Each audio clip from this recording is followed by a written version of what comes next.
How do you boys do? Babylon is a new movie directed by wonderkind Damien Chazelle.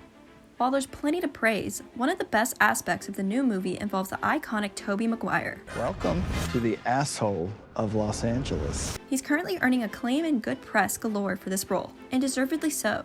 The character he plays is a hard person to accurately capture. James McKay is creepy and manipulative, having a complexion reminiscent of someone coming back from the grave. You're sweating.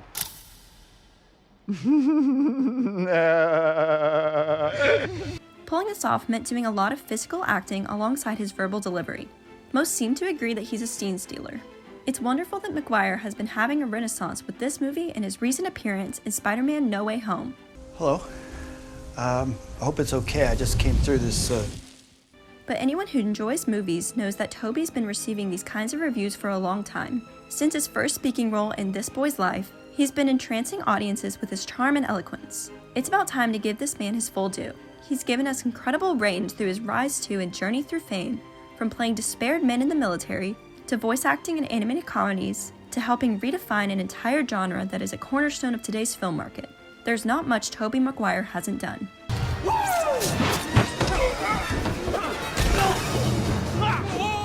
This next point may be his biggest contribution to cinema. At this current juncture, the superhero genre isn't as important and foundational to the mainstream film scene as air or water is to us. We can't imagine an era of movies without Thor, or Batman, or even the Guardians of the Galaxy occupying at least some corner of our attention. People can easily forget that it wasn't always like this. At the turn of the century, superhero movies were in a pretty sorry state. The most recent attempts at making Batman movies had ended disastrously, and there hasn't been any other companies trying to turn superhero IPs into franchises.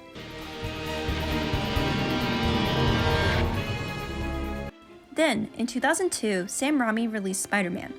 More grounded and operatic in nature compared to its superhero movie predecessors, it felt like a whole new kind of superhero representation.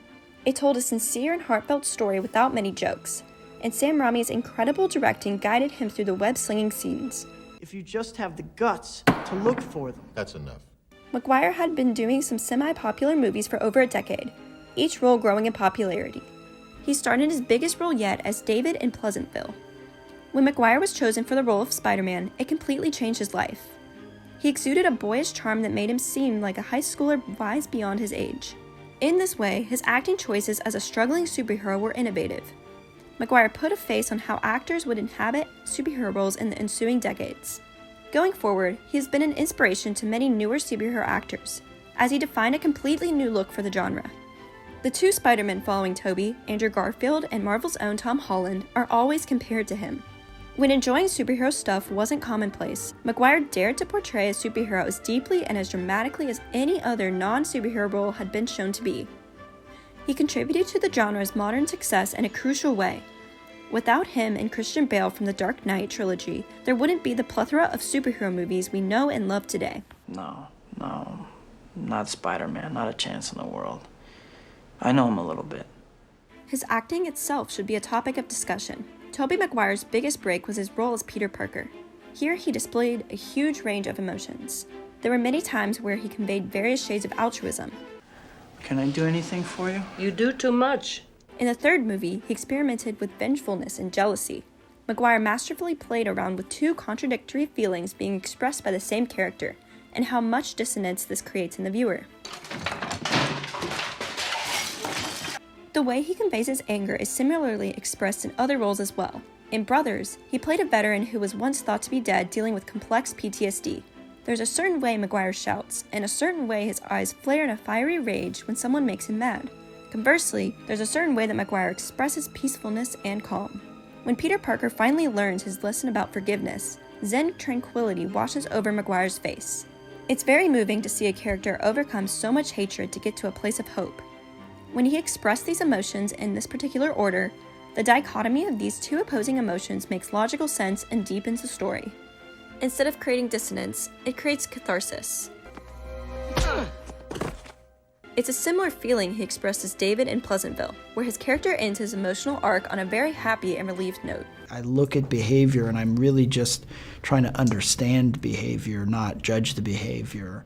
Discussing the characters he's played naturally brings to mind the roles Maguire seems to gravitate towards. He tends to pick characters that simultaneously express extreme opposites. One moment, these people are collected and wise. The next, they're hot-headed and vehement. You know what I've done? Hey! He always brings this to life in a compelling and complex way. More than most actors of his generation, he has the ability to channel so many different emotions. Oh no. No! Ah! He's also had more chances than most to portray the full range of emotions from a singular character. Maguire's Peter Parker experienced so much emotional turbulence in the original trilogy, especially Spider-Man 3. Then, when he reprised the same role for a fourth time in Spider-Man No Way Home, his iteration had mellowed out and become wise. I got what I wanted. It didn't make it better. At this point in his life, he had enough experience to act as a sage to the other Spider-Men, guiding them through their own moral predicaments, self-perceptions, and emotional dilemmas with ease and grace. It was a move that felt incredibly meta, but that didn't distract from how sincerely Maguire played this version of the friendly neighborhood hero. Gotta cure all of them, right? Tobey Maguire has impacted the film industry in an enormous way. Sure, he left an indelible imprint on the superhero genre, and in doing so, he also created the blueprint for others in the genre going forward.